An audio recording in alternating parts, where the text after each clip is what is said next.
नमस्कार दोस्तों, जय माता दी। दोस्तों कैसे हैं आप? उम्मीद है आप सभी अच्छे ही होंगे। दोस्तों आज बहुत दिनों के बाद मैं वीडियो बना रही हूँ। तो दोस्तों और नवरात्रि, चैत्र नवरात्रि आ रही है, तो मैं उसके बारे में, उसका शुभ मुहूर्त, कलश स्थापना का मुहूर्त और रामनवमी कब मनाई जाएगी, साथ ही महाअष्टमी का शुभ मुहूर्त मैं बताऊँगी। तो ये सारी जानकारी अभी मैं इस वीडियो में आप सभी को देने वाली हूँ। दोस्तों वीडियो में आगे बढ़ने से पहले जो कोई भी नए हैं मेरे चैनल में, तो प्लीज़ मेरे चैनल को लाइक करें, सब्सक्राइब करें और शेयर करना ना भूलें। दोस्तों आजकल वीडियो में व्यूज़ बहुत कम आ रहा है, तो मेरा मन भी नहीं करता कुछ वीडियो बनाने का, और मैं तो यूँ सोच रही हूँ कि मैं आप लोगों से काफ़ी नाराज़ होकर मैं वीडियो ही मैं बनाना बंद कर दूँ, क्योंकि जब व्यूज़ ही नहीं आती तो मेरी इतने मेहनत का क्या फ़ायदा। फ़िलहाल मेरे पास जो जानकारी है चैत्र नवरात्र की पूजा की तिथि, विधि और साथ ही कलश स्थापना की शुभ मुहूर्त का, तो मैं आप सभी को वो जानकारी देना चाहती हूँ। साथ ही मैं अपने वीडियो में कुछ एंटरटेनमेंट, कुछ अच्छी जानकारियाँ और साथ में धर्म के बारे में, धर्म और सनातन धर्म की सनातन धर्म, अपनी पूजा पाठ की संस्कृति, अपनी हिंदुस्तान के कल्चर के बारे में बताना चाहती हूँ। दोस्तों हमारा देश बहुत बड़ा है, इसमें भिन्न भिन्न प्रकार के त्यौहार मनाए जाते हैं, और यहाँ हमारे जो नॉर्थ इंडिया में वहाँ पर तो माता रानी की बहुत पूजा होती है। तो यूँ कहें कि हमारे दिल्ली एनसीआर में चाहे चैत्र नवरात्र हो, चाहे सरहदी नवरात्र हो, पूरा घर परिवार, पूरा दिल्ली, यूपी, पूरा नॉर्थ इंडिया ही माता रानी की पूजा को करता है, चाहे बच्चे हों या बड़े हों।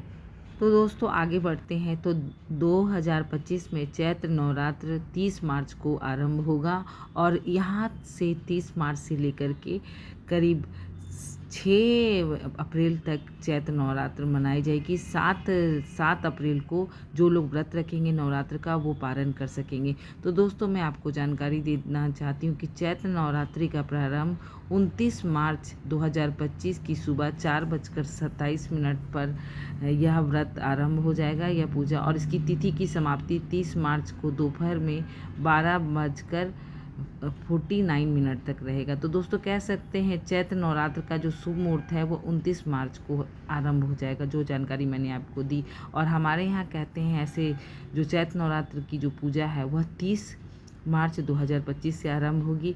साथ ही यदि जो लोग कलश स्थापना करते हैं अपने घर में, मैं उसका भी शुभ मुहूर्त बताना चाहती हूँ।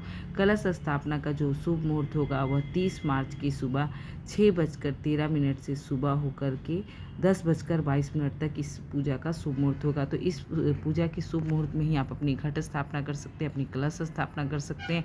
तो दोस्तों 2 मुहूर्त है। एक, कुछ लोग अभिजीत मुहूर्त में चैत्र नवरात्र की पूजा करते हैं, तो अभिजीत मुहूर्त जो है वो दोपहर के 12 बजे से लेकर 12:50 तक है। इसी शुभ मुहूर्त में आप कलश स्थापना कर सकते हैं। जो लोग बिना कलश स्थापना भी पूजा करना चाहते हैं, तो आप 30 मार्च को सुबह ही अपने घर के पूजा घर में या फिर अपने घर के किसी नॉर्थ ईस्ट स्थान पर एक टेबल को साफ़ सुथरा करके माँ की प्रतिमा, तस्वीर रख कर के पूजा स्थापित कर सकते हैं।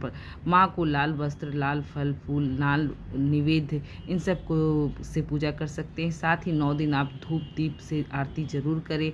सुबह शाम माँ को ज्योत बहुत पसंद है, तो आप दीप प्रज्वलित जरूर करें। और साथ ही मैं रामनवमी के बारे में बताना चाहती हूँ कि रामनवमी कब पड़ेगी।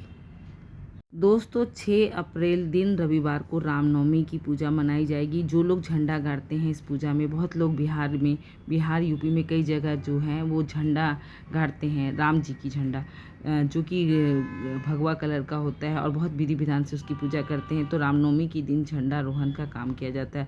साथ ही मैं आपको अष्टमी की तिथि बताना चाहती हूँ। तो 5 अप्रैल को अष्टमी की तिथि रहेगी। उस दिन कुछ लोग कन्या पूजन करते हैं, कुछ लोग नवमी के दिन पूजा करते हैं। तो इस तरह मैंने आपको सारी विधि और तिथि, डेट, मुहूर्त आप सबको जानकारी दी। आगे भी मेरे पास जो जानकारी आएगी मैं बताती जाऊंगी। और जो लोग 9 दिन का व्रत रख रहे हैं, तो जो लोग पारण करना चाहते हैं वो 7 अप्रैल को पारण कर सकते हैं। तो इस तरह की मैं जो जानकारी है वो मैंने आप सभी के साथ शेयर की। यदि कुछ और भी जानना चाहते हैं तो आप कमेंट बॉक्स में पूछ सकते हैं। दोस्तों मैं ये कहना चाहती हूँ कि नवरात्र का पूजा हम सभी के लिए सुख, शांति और समृद्धि लेके आता है। तो आप 9 दिन कम से कम सात्विकता से पूजा पाठ करें, व्रत करें, माँ की आराधना करें, हो सके तो दुर्गा सप्तशती का पाठ करें। दुर्गा सप्तशती का पाठ नहीं कर सकते हैं तो कम से कम दुर्गा चालीसा का पाठ, विंध्याचल चालीसा का पाठ अब जरूर करें। कहते हैं इस नवरात्र के दिन पूजा करने से माँ की असीम कृपा प्राप्त होती है और कहते हैं कि माता का कीर्तन भजन का आयोजन करवाया जाता है। यदि आप कीर्तन भजन का आयोजन नहीं करवा सकते तो कम से कम दुर्गा सप्तशती का श्रवण भी करें। यदि आप आजकल तो हर जगह सोशल मीडिया का ज़माना है, आप कम से कम कहीं भी ऑडियो में माता की सप्तशती का जो कैसेट लगा दें, तो सीडी लगा दें और उससे आप कम से कम घर में सुबह शाम दुर्गा सप्तशती का मंत्रोच्चारण होना चाहिए, जिससे कि घर का वातावरण काफ़ी शुद्ध होता है। तो दोस्तों अब मैं इस वीडियो को एंड करती हूँ। मिलते हैं नेक्स्ट वीडियो में कुछ नई जानकारी के साथ। तब तक के लिए जय माता दी दोस्तों।